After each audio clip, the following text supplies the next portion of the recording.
နက်ပြက်လို့စိတ်နှောက်ယှက်ဖြစ်နေရတဲ့အိမ်ရှင်တွေနဲ့လုပ်ငန်းရှင်တွေအတွက်စိတ်အေးရမယ်အထူးခွင့်အရေးကိုပါဝင်တဲ့ညီမကယူဆောင်လာပါပြီ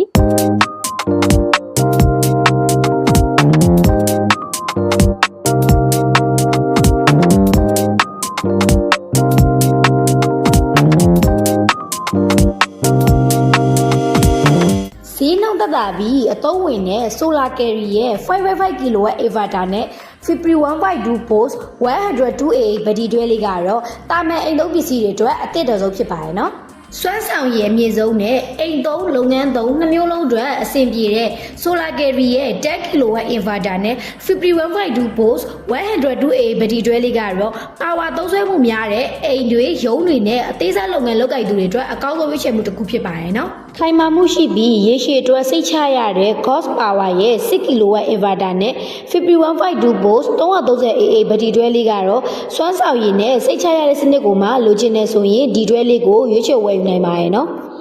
ပါဝါနဲ့မြန်မာပေးမှာရောက်ချပေးနေတဲ့ဘက်တီအင်ဗာတာအားလုံးကိုညီမတို့ဘက်ကနေပြီးတော့အမကန်ပြေဝနဲ့ရောက်ချပေးနေဖြစ်တဲ့အတွက်ကြောင့်မို့လူကြီးမင်းတို့အနေနဲ့ရုပ်ရှိချိတ်ဆောက်တာနဲ့ဝယ်ယူနိုင်ပါတယ်နော်အသေးစိတ်ဆက်သွယ်မြင်းမြတ်လိုပါက309 996 366 460တို့ဆက်သွယ်မြင်းမြတ်နိုင်တယ်လို့လူကိုလည်းပြုကျင်တဲ့ကာစတမာတွေအတွက်ကိုလည်းအမှတ်2ပြီးပကံတစ်လက်အောက်စီးရမြို့တော်လိုက်တာမြို့နယ်တို့လည်းလူကိုလည်းပြုနိုင်ပါတယ်နော်